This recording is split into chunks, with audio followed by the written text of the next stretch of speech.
Assalamualaikum warahmatullahi wabarakatuh.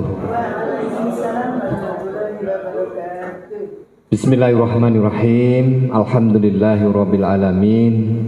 Wassalatu wassalamu ala asrofil anbiya'i wal mursalin Sayyidina Muhammadin wa ala alihi wa ashabihi ajma'in, amma ba'd. Yang kami hormati Kasih Pendidikan Madrasah ataupun yang hari ini mewakili Pak Kasani, yang kami hormati Ketua KKN MI Kabupaten Purworejo sekaligus panitia, yang kami hormati Fasda kegiatan PKB Pak sahabat kami Pak Zuhro MAG, dan juga yang kita hormati Bapak Ibu peserta kegiatan pengembangan keprofesian berkelanjutan program Blok Grant dari Bank Dunia yang diberikan kepada KKN MI di Kabupaten Purworejo. Pada kesempatan pagi hari ini, yang pertama mari kita senantiasa memanjatkan puji syukur kepada Allah Subhanahu wa Ta'ala. Hari ini kita masih diberikan kenikmatan, kesempatan untuk bisa melaksanakan tugas pokok dan fungsi sebagai kepala madrasah di Kabupaten Purworejo, yang sekaligus saat ini bisa melaksanakan apa yang menjadi amanah dari Bank Dunia terkait dengan PKB yang telah direncanakan pada tahun ini. Sholawat dan salam senantiasa kita haturkan kepada Nabi Muhammad Sallallahu Alaihi Wasallam yang kita nantikan syafaatnya di yaumul qiyamah. Allahumma amin. Bapak Ibu yang kami hormati, atas nama dari kantor Kementerian Agama Kabupaten Purworejo mengucapkan terima kasih kepada Bapak Ibu semuanya, kepada Fasda, Ketua KKN yang telah melaksanakan apa yang menjadi tugas pokok dan fungsinya, dan sekaligus memberikan support kepada teman-teman semuanya agar nantinya di dalam melaksanakan kegiatan PKB ini nantinya bisa sesuai dengan apa yang menjadi harapan dari Bank Dunia, sesuai dengan harapan dari Pak Dirjen Pendidik. Untuk kegiatan ini sebenarnya digagas oleh Pak Dr. Umar, Direktorat KSKK saat itu. Kami juga pada saat itu masih di Kabupaten Magelang.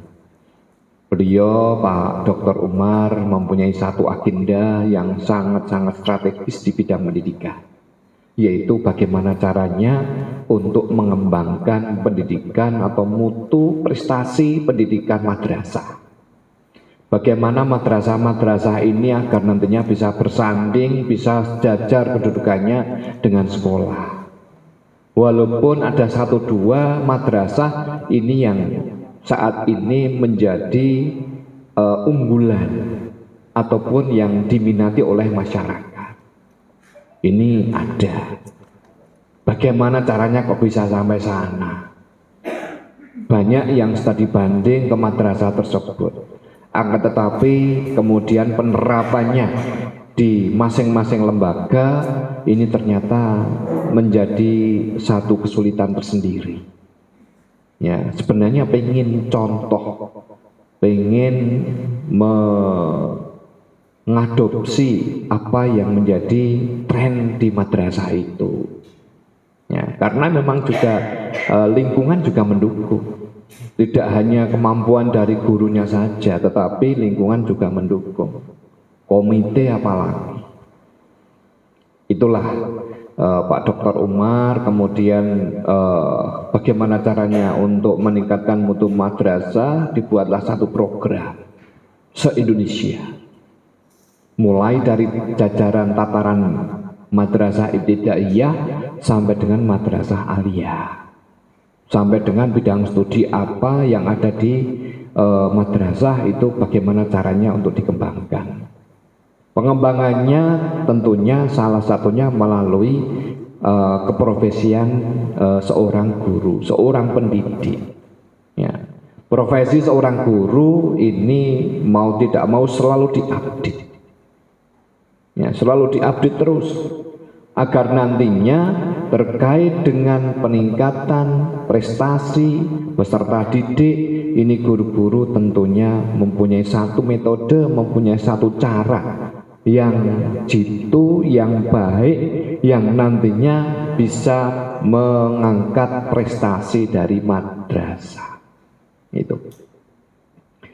Kalau kebijakan di Kementerian Agama sendiri, Pak Menteri Agama ini terkait dengan program beliau itu ada 6, ada 7 tapi yang satu belum bisa dilaksanakan, untuk sementara 6. Salah satunya terkait dengan pendidikan itu cyber elektronik atau cyber pendidikan. Jadi kaitannya dengan semacam kalau di sekolah umum itu UT, Universitas Terbuka. Jadi pembelajarannya tidak tatap muka tetapi dengan menggunakan media elektronik. Seperti yang saat ini kita laksanakan terkait dengan pandemi COVID-19. Jadi program Menteri Agama itu, dan alhamdulillah ini se-Indonesia hanya ada satu, yaitu kalau nggak salah di Jawa Barat, ya, di sana. Untuk yang lain program beliau yang ditekankan betul yaitu moderasi beragama. Itu yang menjadi unggulan program Pak Menteri Agama yang saat ini, Gus Yakut, ya, Gus Men. Jadi kita mau tidak mau harus mengikuti apa yang menjadi program-program yang beliau unggulkan. Ya. Kalau di KUA itu ya revitalisasi KUA, tapi ya mesti terbentur dengan anggaran. Karena revitalisasi KUA itu nanti paling tidak harus ada pegawai KUA itu minimal 12 orang. Padahal untuk di Purworejo ini pegawai KUA rata-rata hanya 3 orang. Ya, karena nanti untuk melayani semuanya kaitannya dengan revitalisasi, termasuk gedungnya itu SBSN. SBSN itu ya gedung yang dibantu melalui dana apa itu, ya katanya ada pinjaman dari dana haji gitu. Jadi itu digunakan untuk membangun sarana prasarana untuk memajukan, salah satunya adalah KUA. Madrasah sebenarnya juga ada SBSN. Mulai dari MI negeri sampai dengan MAN ini bisa mengajukan dana SBSN, tetapi dengan syarat-syarat tertentu. Yang paling berat itu syarat itu adalah tanah. Harus bersertifikat Kementerian Agama. Termasuk untuk yang di KUA itu juga mengajukan SBSN, syaratnya adalah bersertifikat Kementerian Agama. Haji juga sama disentuh oleh pemerintah. Kaitannya dengan program Gusmen ini. Ada SBSN PLHUT. Ya, pelayanan pusat layanan haji terpadu. Ini juga gedungnya bagus, lantai 2 dan syaratnya harus mempunyai sertifikat tanah atas nama Kementerian Agama. Untuk di Purworejo memang belum memiliki. SBSN pun itu hanya baru 1 KUA, yaitu di KUA Gebang. Di KUA Gebang itu SBSN 2017, pertama kali program SBSN. Ya, saya nggak tahu kok bisa jatuh sampai sana. Kita hanya memiliki 5 sertifikat KUA yang atas nama Kementerian Agama. Ya, jadi dulu 2018 itu dapat paket SBSN pertama kali yaitu KUA Gebang itu. Ternyata katanya teman-teman kita yang di pusat itu juga banyak gitu yang jadi pejabat orang-orang Purworejo. Ya enaknya seperti itu. Kalau ada teman-teman yang di pusat itu kalau ada apa-apa tinggal kontak saja. Ya. Mbok saya dibantu kan seperti itu udah. Ini kan tanah tumpah darah panjenengan kan. Ya Alhamdulillah pada saat itu 2018 ada Pak Mahasin katanya seperti itu, jadi dapat SPSN di Kawah Ketah.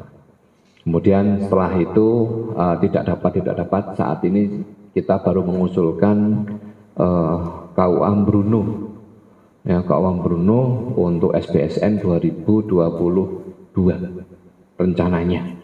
Ya semoga nanti bisa berhasil. Kita baru mengusulkan, walaupun tanahnya di sana itu hanya 315 kalau nggak salah. Ya. Kok kenapa dipilih yang Bruno? Kita mengajukan 2, ternyata ACC 1. Ya, mengajukan 2 yang ACC 1 yaitu KUA Bruno, ya enggak apa-apa. Di sana 315 minimal pengajuan itu bersertifikat 300 meter. Dan itu nanti insya Allah lantai 2 kalau tanahnya hanya 300 itu. Kalau tanahnya 500 ya hanya lantai 1 saja. Tapi ya sesuai dengan standar untuk revitalisasi KUA. Termasuk di dalamnya syaratnya revitalisasi KUA nanti yang dibantu oleh Gusmen itu yang sudah SPSN. Kalau belum SPSN belum diizinkan. Seperti itu. Memang syaratnya seperti itu ya. Ya memang susah. Jawa Tengah ini baru berapa 3 kemarin yang di sampel untuk jadikan revitalisasi KUA. Salah satunya Kabupaten Banjarnegara. Itu ada 1 KUA yang memang bagus dulu, pernah menjadi KUA teladan, ini dibuat revitalisasi. Ya, itu bicara tentang program-program dari Menteri Agama yang sekarang, Gusmen, Gus Yakut, terkait dengan pendidikan keagamaan dan juga lembaga keagamaan. Termasuk pondok pesantren itu juga masuk program juga kemandirian pondok pesantren. Itu salah satu program juga.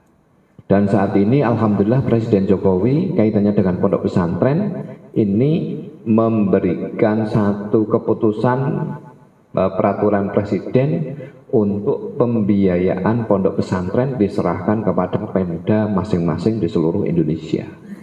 Cuman karek nareni apakah Pemda itu keuangannya APBD 2-nya mampu enggak nanti untuk membiayai pondok pesantren, karena kan yang dibiayai oleh Pemda itu juga banyak. Saat ini kita masuk di sana itu hanya guru ngaji, itu yang mendapat bantuan 1 bulan 125.000 kalau nggak salah. Ya. Ini baru program guru ngajinya saja, itu pun tidak semuanya, baru sebagian kecil.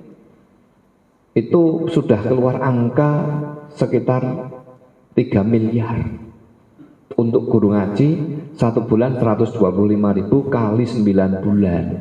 Kok 9 bulan saja tidak genep 12 bulan itu, kenapa? Yang 3 bulan digunakan untuk membantu COVID-19 di Pemda Purworejo. Kalau tahun 2020 kemarin ini genep 12 bulan. Kemarin itu sebenarnya untuk guru ngaji mau tidak diberikan, ya, mau tidak diberi, tapi kan juga kita komunikasi dengan Pak Kapolsra, kemudian Pak Sekda, ya paling tidak diberilah. Karena nanti tidak kagetnya guru ngaji, dan ini bentuk perhatian Bupati kepada guru ngaji, ya, kepada masyarakat. Itu salah satunya, itu memberikan perhatiannya itu, sehingga kemarin muncul angka 6 bulan. 6 bulan masih dirasa kurang, kemudian kita komunikasi lagi, ditambahi, akhirnya ditambahi 3 bulan, muncul 9 bulan. Ya sudah mentok 9 bulan untuk bantuan guru ngaji 3 miliar. Itu ada berapa guru ngaji ya, 5.000-an atau berapa itu. Itu untuk Pemda atau pemerintah daerah Kabupaten Purworejo. Termasuk nanti untuk pondok pesantren PP-nya kemarin sudah digodok. Kalau Kementerian Agama sendiri nggak tahu kebutuhan daripada pondok pesantren. Jika kemarin pada saat kegiatan audien FKDT, kemudian kita rapat bersama dengan DPR, kemudian yang membuat peraturan itu dari Jogja, kemudian hadir sendiri dari Pemda, dibuat draftnya. Kemudian dari FKPP, Forum Komunikasi Pondok Pesantren juga hadir untuk mengetahui apa-apa saja yang bisa masuk dalam bantuan pondok pesantren. Ternyata juga dihitung-hitung, ternyata banyak sekali. Kalau harus memikirkan tempat tinggal santri, rumahnya, kemudian nanti tempat belajarnya yang sesuai, yang representatif, yang memang pas seperti apa. Anak di pondok itu kan satu kotak ukuran 2 x 3 meter itu diisi berapa orang itu? 10 orang, jajar-jajar kayak bandeng. Kalau tidur seperti bandeng kayak pindang dijajar itu. Ya inilah di pondok, tapi malah ilmunya pada masuk, pada sukses. Ya, inilah pondok pesantren karena keprihatinannya seperti itu. Ini kemudian sekarang mau diubah mindsetnya untuk pondok itu ya yang bersih, yang rapi, bagaimana yang standar karena terkait dengan umat, sehingga perhatian pemerintah melalui presiden seperti itu. Tidak taunya nanti pokoknya Pemdanya mau membantu atau tidak, misalnya membantu ya harus menyisihkan anggaran bermiliar-miliar mungkin seperti itu. Sekarang saja waskita aja bangkrut. Nah, dipandang dari luar itu kan wah toh itu bikin jalan dari Lampung sampai Surabaya, jalan tol ya, lintas Sumatera dibangun waskita. Ternyata hutangnya 90 triliun. Akhirnya apa? Kemarin informasinya jalannya pada dijual. Laku 50 triliun yang membeli orang Abu Dhabi katanya seperti itu. Ya inilah. Jadi kita nggak tahu ya anggaran itu seberapa pun habis. Termasuk untuk yang kita pakai hari ini. Ini juga pinjaman dari Bank Dunia. Ini bukan pemberian gratis ya. Ini pinjaman, ya pemerintah harus mengembalikan ya.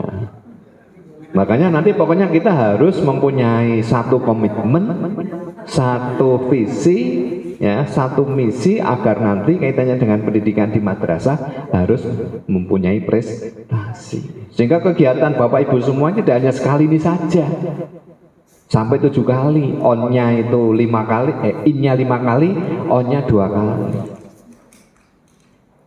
Ya, kalau sekarang itu sudah tren seperti itu. Saya itu dulu mengikuti kegiatan diklat PIM 4 ya, kalau PIM 3 saya belum, kalau PIM 3 sebabnya di Jakarta, kalau PIM 4 kan untuk pejabat eselon 4 setara dengan kasih itu kalau dulu hanya 10 hari selesai, tapi program yang baru pemerintah ingin meningkatkan kualitas daripada para kasih itu ya, para pejabat di level eselon 4 itu ditingkatkan 3 bulan yang menggunakan in on ya, jadi innya nanti masuk 7 hari, pulang di rumah 2 minggu di kantor.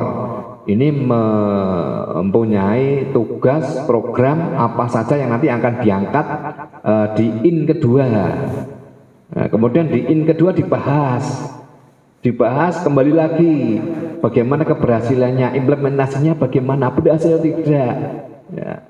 Kemudian ada mentornya kepala kantor saat itu. Mentornya juga harus membantu kita punya kesulitan apa, rata-rata mesti di anggaran ya. Jadi kaitannya dengan tugas pokok dan fungsi, kasih di apa, bidang apa, misalnya di madrasah ya, bagaimana caranya untuk melaksanakan pelayanan yang baik di madrasah. Untuk pelayanan guru-guru itu bagaimana agar bisa baik, agar bisa nanti berprestasi guru-gurunya. Kalau untuk saat ini saya mendengar keluhan dari guru-guru yang ada di Purworejo, ini kaitannya dengan kenaikan pangkat sulit ya, ada apa? Kalau di Magelang dulu memang kenaikan pangkat semuanya malah sulit. Saya malah melihat di Purworejo untuk komunikasi dengan Klaten, dengan tim ini agak mudah. Kalau di sana itu Setiap kali maju selalu mendapat surat tinta, balasan, perbaikan, revisi ya. Saya itu sok kasihan pada analisnya di Magelang itu, Mas Edi Fatarosa. Setiap kali berangkat pamit, Pak saya mau ke Klaten konsultasi, ini berkas. Ada berapa Mas yang maju? Ada 20. Oh ya, yes, hati-hati. Urung lek rono sore bali bengi dicek satu persatu, kadang ditinggal berkasnya hilang. Nah, ya ini seperti itu lika-liku orang naik pangkat itu untuk guru, mula untuk dikarani uang ilir jamak. Jadi kurang apa kurang saja ini apa piye kan gitu. Nah, ada yang bilang seperti itu. Nah, akhirnya kita mempunyai trik, ya udah gini aja, saya komunikasi dengan KKN, udah gini, yang naik pangkat dikumpulkan. Undang itu tim dari Klaten ke sini. Kemudian suruh meneliti berkas di sini, peserta suruh bawa berkas sekalian. Kira-kira kurang opo kan gitu. Nek wis sangoni baline kan. Nek nginep nang kene rong dina di hoteli kan. Difasilitasi. Siapa yang memfasilitasi? Ayo bareng-bareng. Ya, urunan, samirun, sami-sami urun kan. Seperti itu. Itu memang Kanwil kebijakannya yang untuk tim itu memang di Klaten untuk kita masuknya ke sana. Pada saat awal dulu saya keliru strategi, saya masih dikasih madrasah saat itu, saya ngundangnya dari timnya Pemalang. Karena Pemalang itu sahabat saya dan murah, terus ngundangnya wis pokok gampang nek turu nang omahku ora apa-apa kan gitu. Ya, terus akhirnya dari Pemalang rawuh juga ke sini memberikan penjelasan gini diikuti. Ternyata beda wong beda coroan. Nek sing ngliti kono sing marahi kono ki ora mlebu kan. Malah keporo mungkin bisa disalahkan kan. Jadi kalau memang yang nilai orang Klaten ya kita harus ngundangnya orang Klaten. Nah, saat itu saya salah sasaran. Ya akhirnya kesulitan. Akhirnya kemarin saya punya ide seperti itu. Udah sekarang undang aja orang Klaten ke sini, fasilitasi semuanya. Udah memang kita itu ikutnya Klaten karena se-Jawa Tengah itu hanya ada 7 orang tim dibagi itu per karisidenan. Jadi Temanggung, Magelang, Wonosobo, Purworejo, Kebumen, itu ke Klaten, ditambah 1 Klaten, ya, timnya ikut sana. Jadi kaitannya dengan kenaikan pangkat ini memang agak susah. Nah, kemudian kemarin setelah di Magelang itu kita adakan kegiatan seperti itu, kita undang dari sana ke sini, ya alhamdulillah pada naik semuanya. Oh, ternyata tidak sulit. Kalau sudah lolos dari Klaten itu tidak sulit, sudah lancar aja. Timnya pertama itu, yang Purworejo bagaimana? Saya dengan Pak Ismul juga seperti itu. Mas, nek memang kesulitan, undang aja tim Klaten ke sini. Guru-guru yang mau naik pangkat kumpulkan. Kita sekarang pelayanan yang baik, tidak usah minta ini minta itu. Tapi ya biar difasilitasi mereka sendiri dari guru-guru yang mau naik pangkat. Karena memang prosedur atau prosesnya seperti itu. Padahal kenaikan pangkat itu adalah merupakan hak seorang guru, yang mana guru itu bisa berprestasi, mempunyai semangat pengabdian yang tinggi apabila hak-haknya terpenuhi. Termasuk di dalamnya hak-hak untuk mendapatkan gaji, hak mendapatkan uang makan, hak mendapatkan tunjangan, hak mendapatkan TPG. Itu semuanya kita fasilitasi, kita berikan. Bahkan untuk saat ini sesuai informasi dari seksi pendidikan madrasah bahwa untuk TPG ini sekarang sudah melebur dari 1 menjadi tunjangan kinerja. Yang mana tunjangan kinerja itu diberikan kepada pegawai, kepada guru sesuai dengan grade-nya. Kalau guru golongan 3 ya grade-nya berapa? 7? Atau berapa Pak? 7 ya? Oh 8? 9 Pak, golongan 3. Oh 9? Iya. Golongan 4 grade 11. Wah, wis ngungguli kasine kowe. Kasih itu Buzam itu grade-nya 9. Pak Kasubag itu juga grade-nya 9. Guru itu golongan 4 sudah grade 11. Saya itu grade 13, enggak ada sidik toh. Dan ini guru dengan kepala kantor emang enggak ada sidik. Bedanya ya saya ada fasilitas mobil gitu aja. Hanya itu kesana kemari ada Pak Sabar. Hanya itu, yang lain hampir sama. Ya. Uang makan juga saya dapat, guru juga dapat. Besarannya juga sama. Gaji juga sesuai dengan pangkat, golongan. Saya 4A itu mulai 2008. Sampai sekarang belum naik. Kemarin sama Pak Ismu itu diusulkan naik. Ya. Dan alhamdulillah sudah turun sekarang 4B. Itu baru saja turun.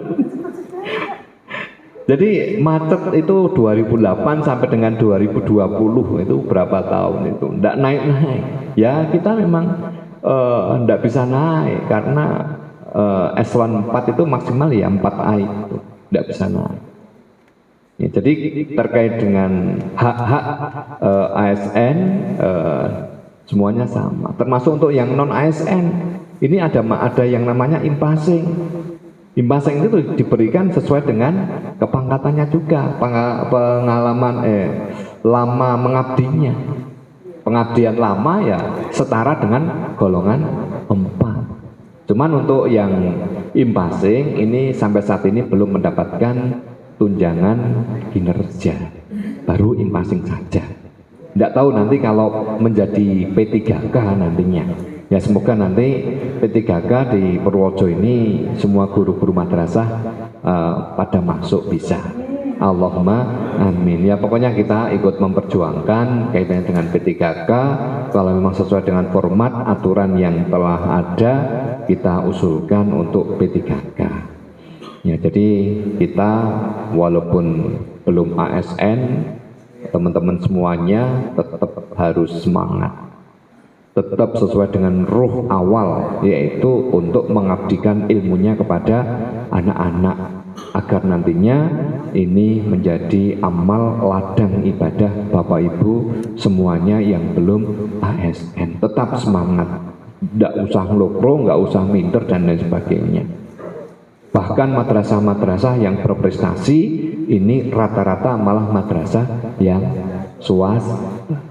Contohnya ada kemarin KSM tingkat provinsi Jawa Tengah yang mewakili Purworejo itu malah dari madrasah swasta, MA Bulus. Untuk MA negeri, MAN itu tidak ada yang masuk.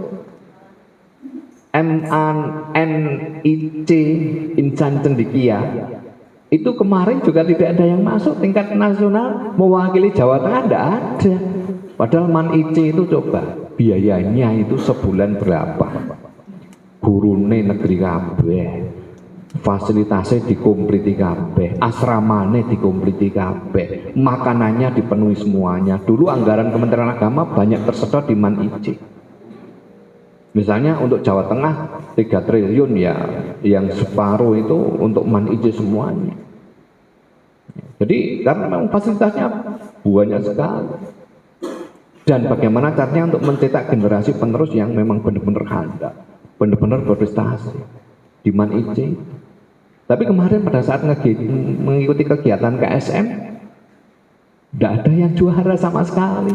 Juara 1 tidak ada yang mewakili, hanya juara 2, juara 3 itu aja. Itu MAN-IC. Dan kemarin pada saat bertanding tingkat nasional juga alhamdulillah MA Bulus itu dapat perunggu tingkat nasional. Ini alhamdulillah sekali. Inilah swasta ini ternyata benar-benar kalau dikelola dengan baik, dikelola dengan profesional, ini akan menjadi satu lembaga yang memang berprestasi. Jadi nggak usah minder yang merasa swasta, nggak usah minder. Kemarin yang tingkat MI juga yang mewakili dari swasta kan maju Jawa Tengah. Iya, walaupun di Jawa Tengah belum masuk ke tingkat nasional, nggak apa-apa. Ini adalah merupakan satu bentuk prestasi daripada teman-teman di madrasah swasta. Ya. Madrasah negeri yang di sana, yang di Bener itu juga susah untuk berkembang karena gedungnya juga tanahnya punya desa. Kalau punya Kementerian Agama bisa dibantu melalui SBSN, tetapi kalau punya desa dimintakan bantuan juga susah, sehingga nanti prestasinya juga kemungkinan juga susah sekali untuk naik. Ya. Tapi ya tetap guru-gurunya ini tetap harus berjuang bagaimana caranya untuk bisa meningkatkan prestasi. Ya. Jadi kebijakan kami di Kementerian Agama Kabupaten Purworejo, pelayanan yang terbaik dengan guru-guru untuk nantinya guru-guru mendapatkan hak yang harus diterima, dan juga kaitannya dengan peningkatan mutu di kami itu di seksi pendidikan madrasah sudah dibentuk kegiatan-kegiatan yang mana kegiatan itu mendukung pada semua madrasah yang ada di Kabupaten Purworejo.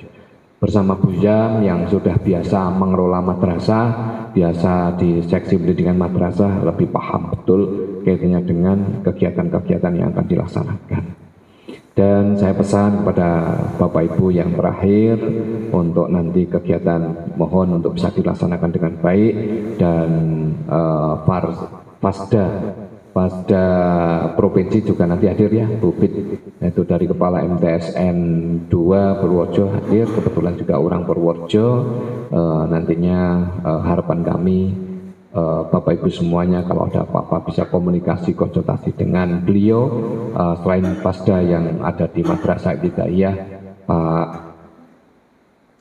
Zuhro, saya itu punya teman Pak Zuhri, ada Pak Zuhri gitu. Terbalik I sama O. Ya, dulu teman saya sekamar di Salatiga sama Pak Dalimin, ini kan teman di Salatiga ini ya. Ya, ini sahabat saya dulu. Nek ngeliwet cok bareng dia.